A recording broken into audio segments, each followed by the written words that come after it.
Olá, meus amigos, vamos focar no direito penal aqui só um pouquinho. Meu nome é Vitor Emídio Cardoso, eu sou advogado criminalista e professor de direito penal, processo penal e execução penal, e esse é o nosso curso gratuito sobre leis penais especiais. Estamos iniciando pela Lei das Contravenções Penais. E na última aula nós falamos sobre as principais distinções entre os crimes e as contravenções penais. Na aula de hoje, nós vamos iniciar o nosso mergulho pela Lei das Contravenções Penais, abordando inicialmente a sua parte geral, os seus aspectos introdutórios, os seus artigos iniciais, os seus primeiros artigos. Antes de mais nada, eu peço que desde já você deixe o seu like nesse vídeo, inscreva-se no canal, ative as notificações para você ficar por dentro de tudo que virá daqui em diante no nosso curso e também nos demais conteúdos que serão postados aqui no canal. Mas vamos direto ao ponto. Como eu falei, nós vamos iniciar o nosso mergulho pela Lei das Contravenções Penais e vamos iniciar pela aplicação do Código Penal dentro dessa esfera que a Lei das Contravenções Penais vai admitir. Como assim, Vitor? Não entendi. Vou explicar. Olha só o que diz o artigo 1º da Lei das Contravenções Penais. Aplicam-se às contravenções as regras gerais do Código Penal, sempre que a lei não disponha de modo diverso. Traduzindo, a Lei das Contravenções Penais está trazendo para a gente, no seu artigo 1º, o chamado princípio da especialidade. Ou seja, ela está dizendo para a gente que sempre que o Código Penal e a Lei das Contravenções Penais versarem sobre uma mesma matéria, nós vamos priorizar aquilo que diz a Lei das Contravenções Penais. Dá um exemplo, Vitor. Por exemplo, falamos na aula anterior sobre o período mínimo de duração das medidas de segurança. O Código Penal prevê um prazo e a Lei das Contravenções Penais prevê outro prazo. Em se tratando da prática de contravenção penal por inimputável, nós vamos utilizar o prazo previsto na Lei das Contravenções Penais, que é o prazo mínimo de 6 meses. Veja, ambas as disposições, tanto o Código Penal quanto a LCP tratam da mesma matéria com algumas distinções. E nesse caso, aquilo que é especial, que é específico, vai prevalecer sobre o que é geral, que é o Código Penal. Só que podem ocorrer situações em que a Lei das Contravenções Penais não vai versar sobre a matéria. E aí, nesse caso, o artigo 1º dá a possibilidade de que a gente recorra, de que a gente peça socorro ao Código Penal e nos utilizemos de normas encampadas no Código Penal. É o que nós chamamos de direito penal fundamental, ou seja, a possibilidade de que normas do Código Penal, tanto da parte geral quanto da parte especial, sejam aplicadas a outras legislações penais especiais, a legislação penal extravagante, ou seja, aquilo que não está inserido no Código Penal. Essa, inclusive, é uma definição trazida pelo professor Guilherme Nucci. Então, resumindo, como regra, se o Código Penal e a Lei das Contravenções Penais versarem sobre a mesma matéria, sobre uma mesma matéria, tratando-se de prática de contravenção penal, nós vamos aplicar, como regra, a Lei das Contravenções Penais. O Código Penal ele só vai ter uma aplicação subsidiária, ou seja, caso a Lei das Contravenções Penais não verse mais sobre aquela matéria, não verse sobre aquela matéria, ou se, por exemplo, o que está previsto na Lei das Contravenções Penais já se encontrar defasado, já se encontrar incompatível com a atual ordem jurídica. Vou dar alguns exemplos mais aqui para frente. Mas, seguindo. Outro aspecto geral e muito importante sobre a Lei das Contravenções Penais diz respeito à competência para julgamento. Eu até já inicio com uma pergunta. Pode uma contravenção penal ser julgada pela Justiça Federal? Em regra, não. E de onde que a gente tira isso, Vitor? Olha o que diz o artigo 109, inciso 4 da Constituição Federal. Juízes federais não julgarão as contravenções penais, ainda que elas digam respeito a bens, serviços ou interesses da União. A gente sabe que em matéria penal haverá competência da Justiça Federal sempre que a lesão ou a ameaça de lesão colocar em risco ou de fato lesionar, dizendo aqui de forma redundante, bens, serviços ou interesses da União. Só que a Constituição está excepcionando. Ela disse para a gente que no caso de contravenção penal, mesmo que esses bens, serviços, interesses da União estejam sob risco, nós não vamos julgar essas contravenções penais no âmbito federal, no âmbito da Justiça Federal. Se não é a Justiça Federal, quem é que vai julgar? A súmula 38 do STJ traz a resposta para a gente. Compete à Justiça Estadual Comum, na vigência da Constituição de 88, o processo de contravenção penal, ainda que praticado em detrimento de bens, serviços ou interesse da União ou de suas entidades. Então, a contravenção penal ela vai ser julgada pela Justiça Comum Estadual. E onde especificamente, Vitor? Em qual órgão jurisdicional? Nós temos a resposta a partir de uma leitura da Lei 9.099 de 95, que é a Lei dos Juizados Especiais Criminais. O GCRIM, a Lei do GCRIM, ela fala pra gente que compete aos Juizados Especiais Criminais julgar as infrações penais de menor potencial ofensivo. É o que diz o artigo 60. E o artigo 61, ele define infrações de menor potencial ofensivo, os crimes cuja pena não ultrapasse 2 anos e também as contravenções penais. Por isso que a gente extrai dessa leitura que as contravenções penais serão julgadas e processadas no âmbito dos juizados penais, dos juizados especiais criminais, ok? Essa regra tem exceção? Como quase tudo no direito, sim, essa regra tem exceção. Não é muito o nosso foco aqui, mas se de repente você vai prestar um concurso público, pode ter certeza que eles vão explorar muito mais a exceção do que a regra. Então essa regra tem exceção? Sim. Qual exceção? A Constituição, a gente extrai do artigo 108, inciso 1º, a linha A da Constituição, que as autoridades com foro por prerrogativa de função na Justiça Federal, a exemplo de um juiz federal, que pratique uma contravenção penal no exercício das suas funções ou em razão delas, a competência originária inicial para o julgamento é dos tribunais regionais federais. Então, se o juiz federal pratica uma contravenção penal no exercício das suas funções ou em razão delas, ele será julgado pela Justiça Federal, especificamente pelo Tribunal Regional Federal, que é a segunda instância da Justiça Federal. E como que a gente conclui isso? Primeiro, porque esse artigo 108, inciso 1º, a linha A da Constituição, ele só excepciona a competência dos TRFs em relação àqueles casos que venham da Justiça Eleitoral. Não fala absolutamente nada sobre contravenções penais. Então, a gente extrai que já estaria autorizado.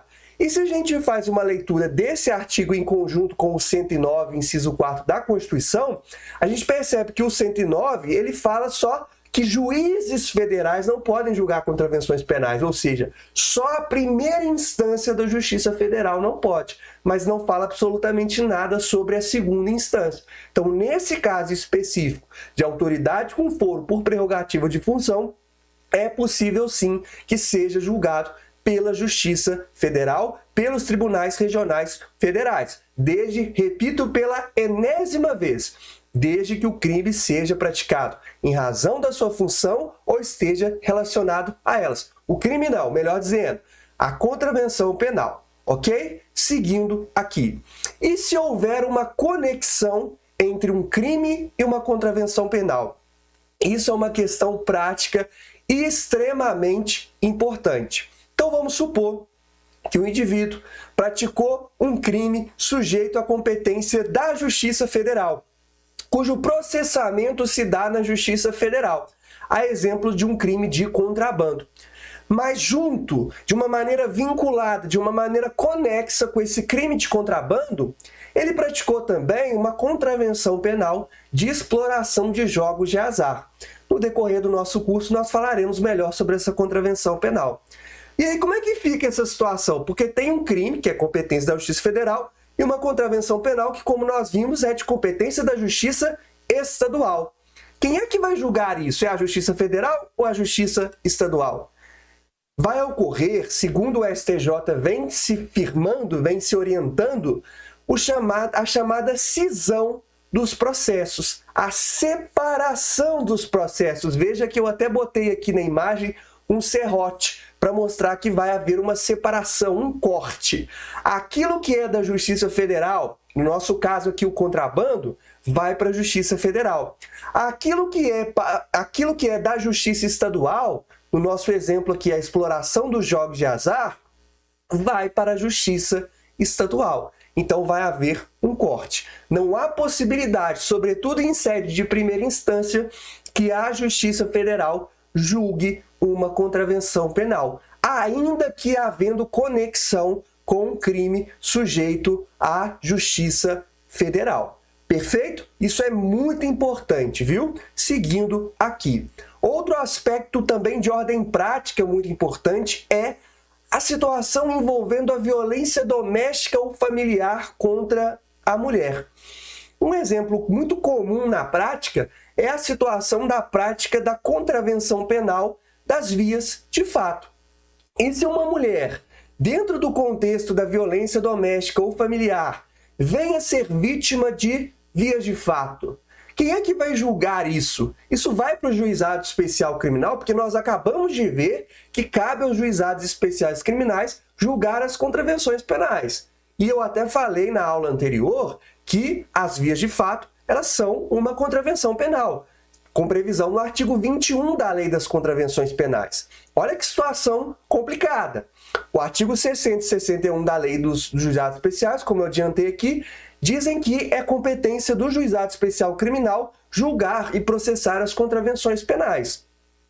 O problema é que o artigo 41 da Lei Maria da Penha fala que, independentemente da pena prevista, não vai se aplicar aos juizados especiais, à lei dos juizados especiais, as infrações penais sujeitas ao rito da Lei Maria da Penha. Em outras palavras, se a infração penal, seja um crime ou uma contravenção penal, for praticada no contexto da violência doméstica ou familiar contra a mulher, o artigo 41 está dizendo que nós não vamos poder aplicar a lei dos juizados especiais.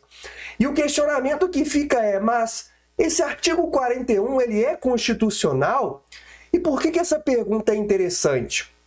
Olha, os juizados especiais criminais, ou melhor, os juizados especiais, eles têm previsão constitucional. Na Constituição Federal, se você analisar lá o artigo 98, no seu primeiro inciso, vai falar sobre os juizados especiais, sobre a necessidade de que eles sejam estruturados, regulamentados.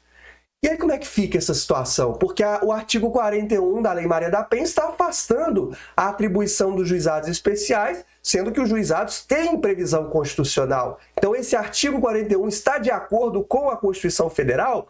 O Supremo Tribunal Federal entendeu num paradigmático julgamento que sim. Esse julgamento se refere à ação direta de constitucionalidade número 19 e à ação direta de inconstitucionalidade número 4.424, de relatoria do então ministro Marco Aurélio.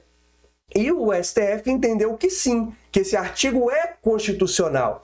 Até porque, muito embora a Constituição ela trate de competência ou da necessidade de regulamentação dos juizados especiais, o texto constitucional, no seu artigo 226, parágrafo 8º, ele diz que o Estado deve tomar as providências necessárias, não exatamente com essas palavras, para coibir a violência ocorrida no seio familiar. Então, é uma questão de ponderação, cujo objetivo é evitar que o sujeito ele pratique violência doméstica ou familiar contra uma mulher e seja beneficiado com os institutos despenalizadores da lei dos juizados especiais, exemplo de uma transação penal ou uma suspensão condicional do processo, o que poderia alimentar um sentimento social de impunidade. além de acabar de servindo de incentivo para que o agressor tornasse a repetir as suas condutas. Então esse artigo é constitucional. Como é que fica então, Vitor? Quem que vai julgar, por exemplo, as vias de fato praticadas contra uma mulher no contexto doméstico ou familiar? Essa competência, segundo a gente extrai da própria Lei Maria da Penha, é do juizado da violência doméstica e familiar contra a mulher. Só que pode acontecer, como tem acontecido no Brasil, que em várias comarcas esse juizado ainda não esteja estruturado. E aí como é que vai funcionar? Quem é que vai julgar isso? Já que o juizado especial criminal não pode julgar. A própria Lei Maria da Penha diz no seu artigo 33 que, enquanto não houver a estruturação do juizado da violência doméstica e familiar contra a mulher, o julgamento vai competir às varas criminais comuns. Aqui na minha comarca, por exemplo, a cidade de Barbacena, Minas Gerais, é o que acontece. Nós temos a segunda vara criminal e da violência doméstica ou familiar contra a mulher, porque não há um juizado da violência doméstica e familiar contra a mulher. Então, se o sujeito pratica uma contravenção penal contra a mulher, no contexto da violência doméstica, ele vai ser, aqui na minha comarca, designado, vai ser processado junto à segunda vara criminal, que vai ter as atribuições, mas é uma vara comum, não é um juizado de violência doméstica e familiar contra a mulher. Outro aspecto bastante relevante aqui para a gente tratar, e que de certa forma até já foi visto no vídeo anterior, é sobre a territorialidade no âmbito da Lei das Contravenções Penais. Olha o que diz no artigo 2º da LCP. A lei brasileira só é aplicável à contravenção praticada no território nacional. Praticada no território nacional. Isso é o que a gente chama de regra da territorialidade exclusiva ou absoluta. Vitor, o que você está querendo dizer? Me explica isso aí. Está querendo dizer que a lei brasileira só vai ser aplicável se a contravenção penal ocorrer aqui, nos limites do território nacional, na soberania nacional. Em outras palavras, se o indivíduo pratica uma contravenção penal no exterior, ele não vai poder ser processado no Brasil, muito menos segundo as leis brasileiras. É isso que vai acontecer. Eu até dei um exemplo, dois exemplos. Se o presidente da República, seja lá quem for, vai para uma viagem internacional e lá nesse outro país ele sofre vias de fato, alguém puxa os cabelos dele, dá um empurrão, o indivíduo não poderá ser processado pela contravenção penal das vias de fato, porque a lei das contravenções é muito clara. Só se aplica a lei brasileira às contravenções praticadas, ocorridas no território nacional. Durante o contexto ali, o auge da Operação Lava Jato, por exemplo, foi muito comum que ministros do STF fossem hostilizados em locais públicos. Temos até alguns vídeos nas redes sociais de populares hostilizando o ministro Gilmar Mendes em Portugal. Vamos supor, apenas supor, não estou incentivando absolutamente nada nesse sentido, que uma dessas pessoas tivesse também praticado lá em Portugal vias de fato contra o ministro. Então tivesse dado um empurrão, um soco que não causou maiores lesões, que não causou nenhum tipo de lesão, um empurrão, um pontapé, algo nesse sentido. O indivíduo poderia ser processado no Brasil? Não. Mesmo sendo brasileiro, não poderia ser processado no Brasil, porque a lei das contravenções penais não admite. E diferentemente do Código Penal, que no Código Penal a regra também é a territorialidade. Vamos aplicar a lei penal para os crimes ocorridos no território nacional. Só que o artigo 5º do Código Penal ele traz uma exceção. Ressalvados tratados e convenções internacionais dos quais o Brasil seja signatário. A lei das contravenções penais não cria nem essa exceção no caso de tratado. Então, se houver um tratado internacional entre o Brasil e um determinado país sobre a possibilidade de processamento de contravenções penais, como regra, não há essa possibilidade. O indivíduo não vai ser processado ainda que o crime tenha ocorrido, que a contravenção, melhor dizendo, tenha ocorrido no solo desse outro país. Por quê? Por conta do artigo 2º da Lei das Contravenções Penais. É o critério da territorialidade exclusiva absoluta. Então, até botei o questionamento aqui. O agente poderá ser processado no Brasil caso pratique uma contravenção penal no exterior? A resposta é Não, é negativa. Até trouxe um exemplo aqui de uma questão que é bem interessante para ilustrar como que funciona isso. Até recomendo que, se você der uma pausa no vídeo, faça a leitura da questão e tente resolver, porque no bloco seguinte eu vou falar sobre a resolução. Olha só, ao caminhar por uma praia turística na Grécia, Alex derramou na areia 1 litro de óleo diesel, com o único fim de sujar os banhistas que lá estavam. Após seu retorno ao Brasil, em razão da grande repercussão midiática, Alex foi denunciado pelo Ministério Público, que pediu sua condenação pela prática da contravenção penal tipificada no artigo 37 do Decreto-Lei nº 3.688 de 41, que é a nossa Lei das Contravenções Penais. Considerando-se essa situação hipotética, é correto afirmar que Alex, letra A, não responderá pela contravenção, porque a lei brasileira só é aplicável à contravenção penal praticada em território brasileiro. Letra B, responderá pela contravenção, pois ao caso se aplica o princípio da extraterritorialidade. Letra C, responderá pela contravenção, pois ao caso se aplica o princípio da territorialidade.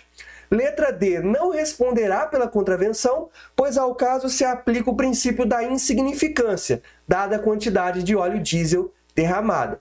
E letra E, não responderá pela contravenção, mas poderá ser extraditado para responder pela conduta na Grécia. Dá uma pausa aí e tenta resolver, que eu já venho com a resolução. Olha só.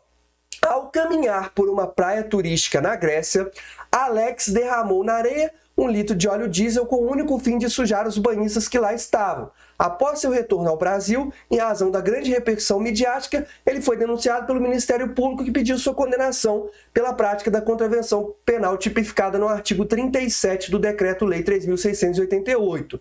Essa contravenção penal é o chamado arremesso ou colocação perigosa, que diz o seguinte: arremessar ou derramar em via pública, ou em lugar de uso público, de uso comum, melhor dizendo, ou do uso alheio, coisa que possa ofender, sujar ou molestar alguém. A pena é de multa. O gabarito é a letra A.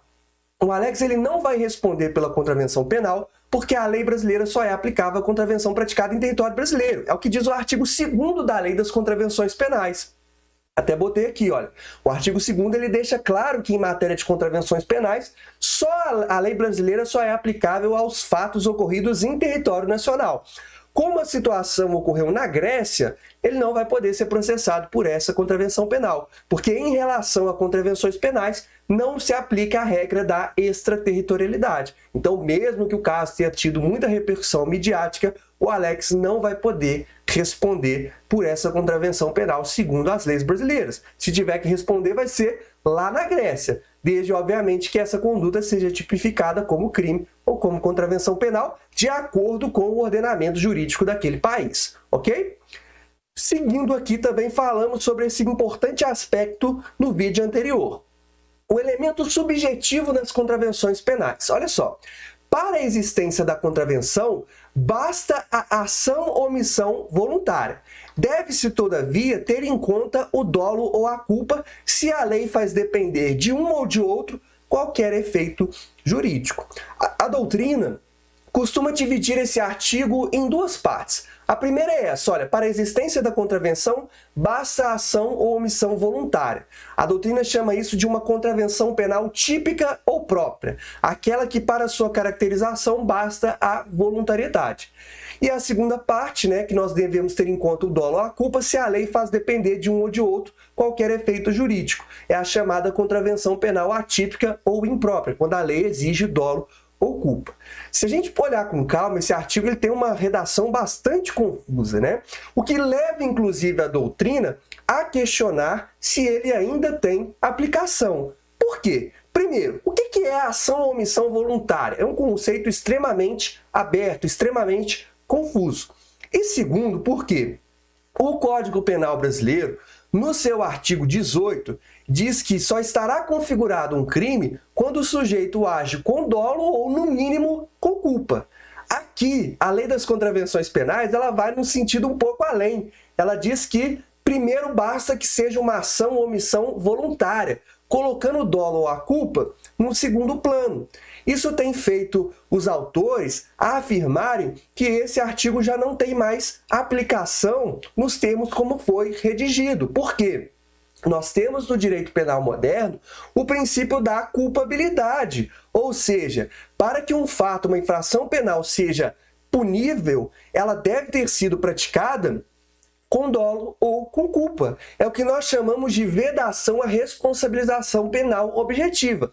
No direito civil, no campo da responsabilidade civil, é possível que haja responsabilização sem dolo ou sem culpa, sem essa exigência, sem essa demonstração, melhor dizendo. Mas no direito penal isso não é possível. Então, por isso que a doutrina tende a questionar essa questão de basta a voluntariedade. Para os autores, essa parte do artigo ela encontra-se tacitamente revogada. Só estará caracterizada a contravenção penal se o agente tiver agido com dolo ou com culpa. Até trouxe um exemplo aqui, que a doutrina traz, inclusive, do artigo 42 da Lei das Contravenções Penais, que versa sobre a perturbação da tranquilidade. Então vamos supor que o indivíduo ele ligou o som e ele quis ligar o som, mas por uma questão de uma falha mecânica, o som ele ficou com uma altura muito alta e incomodando, perturbando a tranquilidade dos seus vizinhos. Ele teve a voluntariedade de ligar o aparelho? Sim.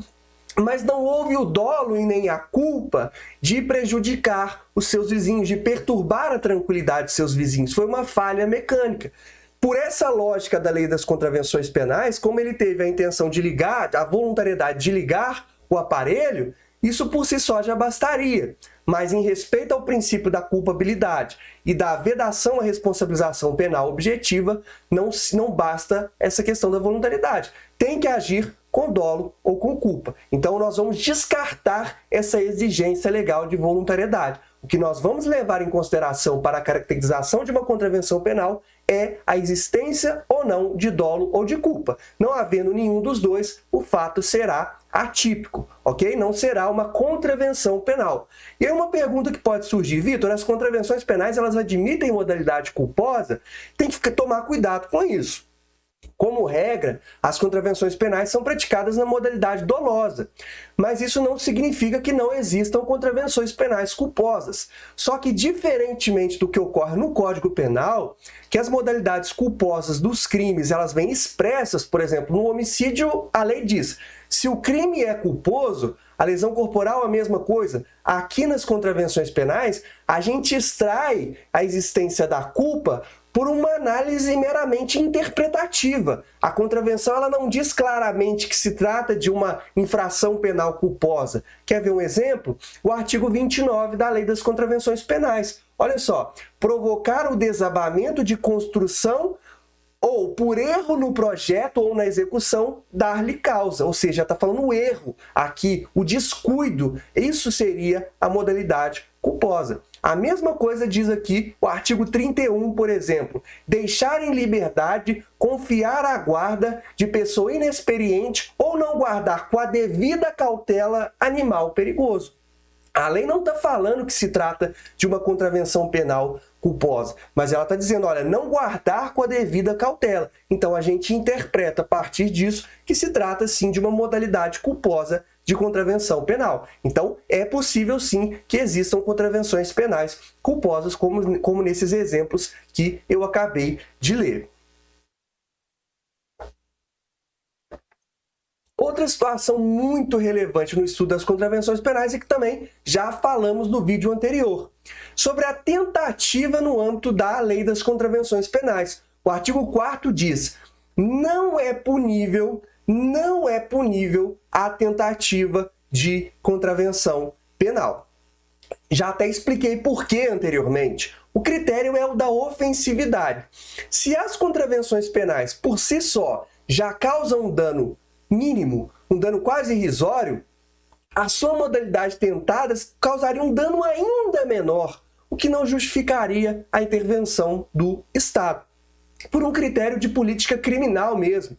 O custo com a persecução penal desse indivíduo seria muito maior do que o gasto que ele efetivamente gerou no sentido de lesão a bens jurídicos, já que a contravenção penal restou na modalidade tentada.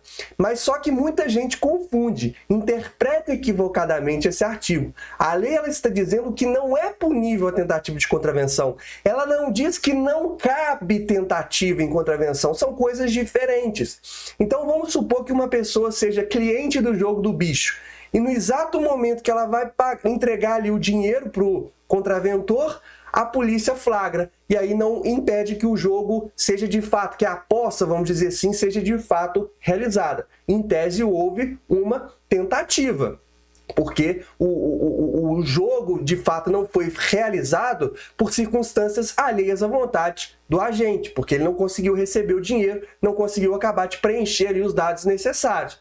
Houve uma tentativa, só que essa tentativa não vai ser punível, não haverá punição para esse indivíduo por um critério de política criminal baseado na pouca ofensividade da tentativa, especificamente na seara das contravenções penais, que é ainda menor, ok? Então, muito cuidado com isso, muita atenção. Não é punível a tentativa de contravenção, mas isso não significa dizer que as contravenções não admitem tentativa. Em relação às penas cabíveis, a gente já está caminhando aqui para a reta final dessa segunda aula, desse segundo vídeo. Olha só o que diz o artigo 5º da LCP. As penas principais são prisão simples e multa. A prisão simples, como nós já tratamos anteriormente, ela é específica das contravenções penais. Para os crimes haverá pena de reclusão ou detenção. Se falou em prisão simples, nós estamos raciocinando automaticamente com contravenção penal. O professor Guilherme Nucci ele faz críticas a essa distinção entre prisão simples, reclusão e detenção. Para ele deveria ser tudo uma única categoria, prisão. Mas enfim, são críticas que a doutrina faz. Essa prisão simples ela vai ser aplicada, obviamente, depois de reconhecida a prática da contravenção penal e vai seguir o mesmo critério para aplicação da pena no âmbito dos crimes, que é o chamado critério trifásico.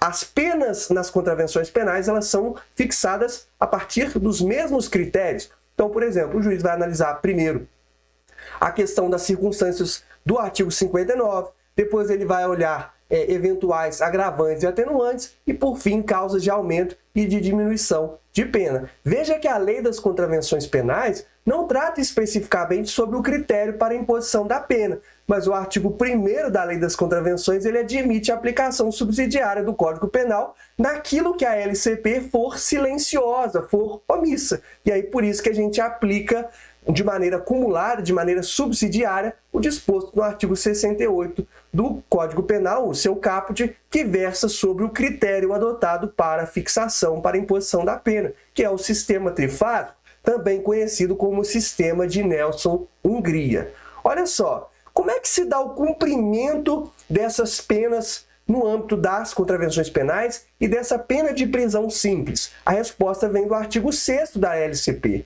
que diz que a pena de prisão simples deve ser cumprida sem rigor penitenciário, isso é muito importante, em estabelecimento especial ou seção especial de prisão comum, em regime semiaberto ou aberto.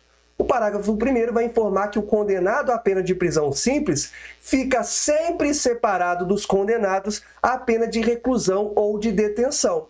E vai dizer, por fim, o parágrafo 2º, que o trabalho é facultativo se a pena aplicada não excede a 15 dias. Então, aqui de uma forma esquematizada, eu coloquei que a pena de prisão simples, segundo a redação do artigo 6º, deve ser cumprida sem rigor penitenciário, em estabelecimento especial ou seção especial de prisão comum, deve haver uma separação do condenado em relação aos condenados por reclusão ou detenção e que o trabalho é facultativo se a pena não excede 15 dias. Encerramos por aqui? Não. Vamos ver ponto a ponto de alguns desses aspectos aqui do artigo 6º. O que significa ausência de rigor penitenciário? Significa que o sujeito não pode ser colocado, por exemplo, no regime fechado, junto lá com os demais presos, na questão da reclusão da detenção. Prisão simples é uma coisa, reclusão é outra, detenção é outra. Então o sujeito ele não pode receber o mesmo tratamento penitenciário, não pode ser colocado na mesma cela que os sujeitos que estão condenados, por exemplo, ao regime fechado. São situações diferentes, ok? O recolhimento do réu em cadeia pública, sabidamente em condições mais gravosas do que as reveladas pelo regime fechado mantido em penitenciários, vulnera a lei das contravenções penais. Isso é o entendimento do STF. Ou seja, o sujeito ele tem que ser colocado num estabelecimento compatível com o que a lei das contravenções penais estabelece, uma prisão simples, com um rigor penitenciário menor, sob pena de tornar esse cumprimento de pena ilegal, como decidiu o STF. A gente lembra, inclusive, que nós temos uma súmula vinculante, o número 56, que fala que a falta de vagas em estabelecimento adequado não autoriza a manutenção do sentenciado num regime mais gravoso. Então, se o sujeito foi condenado à prisão simples e não há um estabelecimento próprio para ele ser mantido, ou não há vagas no estabelecimento próprio para ele ser mantido, ele não pode ser colocado num regime mais gravoso, porque não é ônus dele, não é responsabilidade dele. Isso é ônus do Estado garantir vagas para todos. Então o sujeito não pode ser penalizado por um problema que na verdade não é dele, é um problema estrutural do Estado. E o que seria esse estabelecimento especial? A lei ela não traz uma definição muito clara e a doutrina também não vai muito longe nisso. O que tem se entendido é que é um estabelecimento separado dos demais. Isso inclusive a gente extrai da Lei de Execução Penal, artigo 83, parágrafo 1º, inciso 4. Que ele fala que nas contravenções penais deve haver ali, e não exatamente nesses termos, mas um estabelecimento próprio, diferente daqueles, por exemplo, aos quais se impõe o regime fechado.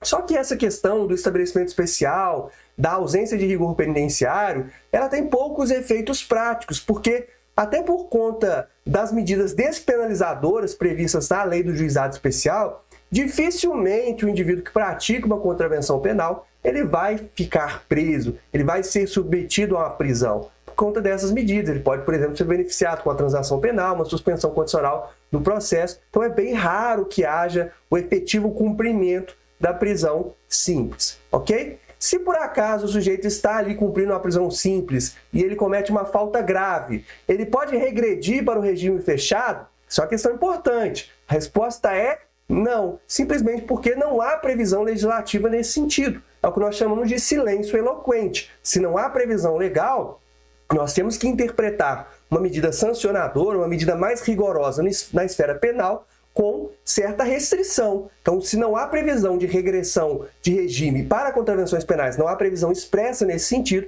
o sujeito não poderá regredir de regime. Muita atenção com isso, ok? Em relação ao trabalho, a lei fala que o trabalho é facultativo se a pena não excede a 15 dias, se a pena aplicada não excede a 15 dias. O trabalho, dentro do que a gente extrai da literalidade, da leitura da lei das contravenções penais, ele é um dever do preso, mas também é um direito, um dever do Estado fornecê-lo. Ele é ao mesmo tempo um direito e um dever do preso. E o Estado tem o dever de fornecer. Se por acaso o Estado fornece e o sujeito ele se recusa, por exemplo, a trabalhar, ele pode estar incorrendo ali na prática de falta grave na esfera da execução penal. E para as contravenções penais, até por conta de previsão específica nesse sentido, nós vamos aplicar em relação ao trabalho, em relação ao cumprimento da pena, as regras da Lei de Execução Penal, que é o regramento específico para cumprimento de pena que nós temos no Brasil. Então, olha só, o que diz a LEP? Ou melhor dizendo, o que diz a Lei das Contravenções Penais? Como regra, o trabalho é facultativo, desde que a prisão simples não exceda 15 dias. Então, se ele foi condenado a 14 dias, 15 dias, 13 dias, 12 dias, 10 dias de prisão simples, ele pode escolher ou não trabalhar. E caso trabalhe, ele vai, inclusive, fazer direito aos direitos, como a gente tecnicamente deveria chamar, mas erroneamente a gente se refere a benefícios da lei de execução penal. Faz jus normalmente, porque a LEP ela é aplicável, é um regramento específico para cumprimento de pena. Então, em tese, ele teria direito, sim, a uma progressão de regime, a uma remissão, algo nesse sentido, tá? Só que, como eu falo, é difícil ter, de fato, um cumprimento de pena de prisão simples, por conta das baixas penas previstas e por conta das medidas despenalizadoras encontradas lá na lei do juizado especial. Agora, se a prisão simples é superior a 15 dias, 16, 17, 18, 19, 20, por aí em diante, o trabalho deve ser obrigatório, sob pena do cometimento de falta grave. Então tem que ficar atento com isso, ok? Qual que é a duração da prisão simples? A gente até já falou sobre isso também, olha só. A duração da pena de prisão simples não pode, em caso algum, ser superior a 5 anos. Nem a importância das multas pode ultrapassar 50 contos. E aqui a gente tem algumas observações interessantes para fazer.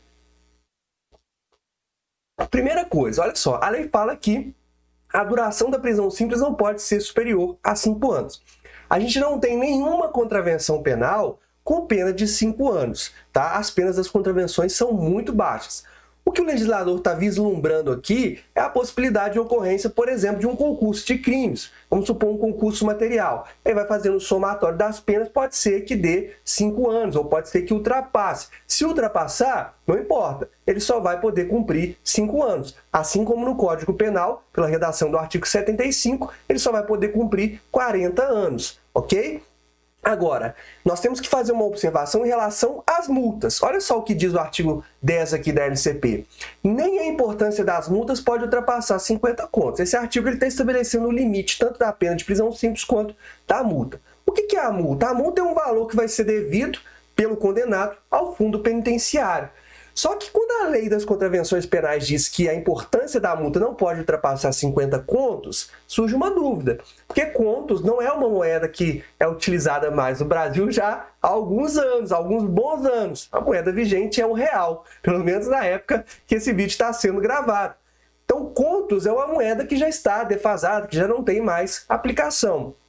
Por conta disso, a doutrina entende que nas contravenções penais, qualquer referência a essa moeda está tacitamente revogada. E nós temos várias contravenções penais em que se aplica, em que se comina a pena de multa e que vai vir lá não sei quantos, tantos contos. Não tem mais aplicação. Houve uma revogação tácita. E qual que é o regramento que vai ser adotado? O regramento adotado em relação à pena de multa na esfera das contravenções penais vai ser aquele previsto para os crimes, nos termos do artigo 49 e seguintes do Código Penal. Nós vamos adotar os critérios lá vigentes para a multa na esfera do Código Penal, já que aqui as disposições da Lei das Contravenções Penais estão simplesmente defasadas no que se refere à moeda. E também a LCP ela não impõe um critério para fixação, para imposição da pena de multa no âmbito das contravenções penais. Então, mais uma vez, em caso de lacuna, nos termos do artigo 1º da Lei das Contravenções Penais, a gente vai recorrer, nós vamos nos socorrer ao que diz o Código Penal. E a matéria é versada no artigo 49 e seguintes do Código Penal. Ok? E se o indivíduo deixa de pagar a pena de multa, caso tenha sido condenado ali por prática de contravenção penal e tenha sido imposta uma pena de multa? O artigo 9 da Lei das Contravenções Penais diz que a multa converte-se em pena de prisão simples, de acordo com o que dispõe o Código Penal sobre a conversão de multa em detenção. E parágrafo único, se a multa é a única pena cominada, a conversão em prisão simples se faz entre os limites de 15 dias e 3 meses. Muita atenção, muito cuidado com esse artigo. Esse artigo ele não tem mais aplicação, ele está tacitamente revogado. Por quê? Porque lá no finalzinho da década de 90, o Código Penal passou por uma alteração, o artigo 51 do Código Penal passou por uma alteração, especificamente no que dizia respeito à multa. Até então, até a edição da Lei 9.268 de 96, o indivíduo que deixava de pagar a pena de multa, sendo solvente, ou seja, tendo possibilidades de fazê-lo, de pagar de uma maneira injustificada, ele podia ter a sua multa convertida em pena de detenção. Como que era feito esse cálculo? A quantidade de dias multas, para cada dia multa era um dia de detenção. Então, se ele foi condenado a 100 dias multa, por exemplo, e não cumpriu, e não pagou, havia uma conversão para 100 dias de detenção. Isso era muito criticado pela doutrina por conta de inúmeras situações práticas de desproporcionalidade que surgiam, até que veio essa Lei 9.268 e diz que a questão ela parava de ser resolvida na esfera da conversão de multa para detenção. Na verdade, o valor ele simplesmente era convertido em dívida de valor a ser resolvida no âmbito da execução civil, no âmbito da dívida ativa da Fazenda Pública. Mais recentemente, esse artigo ele passou por uma nova roupagem introduzida pelo pacote anticrime, que detalhou melhor porque havia algumas dúvidas sobre como se daria essa cobrança, sobre quem faria essa cobrança, mas eu não vou me aprofundar muito nessa questão. O fato é que hoje, se o indivíduo é condenado por contravenção penal a uma pena de multa e deixa de pagar essa pena de multa, não há possibilidade de conversão dessa multa, dos dias multa, em prisão simples. Esse artigo 9º da LCP está revogado. A multa ela vai ser convertida em dívida de valor e vai ser cobrada lá na esfera da Fazenda Pública no âmbito da execução fiscal. Ok?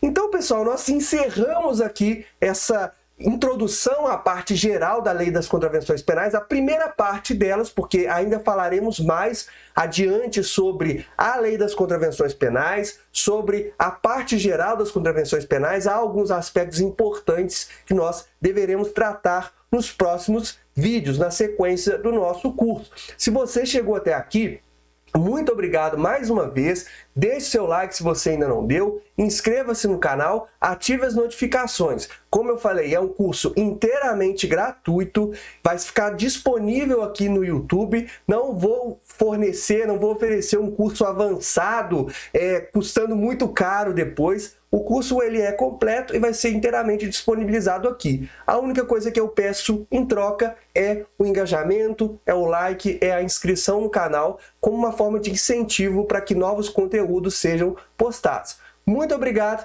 e até o próximo vídeo, dando continuidade ao nosso estudo à Lei das Contravenções Penais. Um abraço e até o próximo vídeo.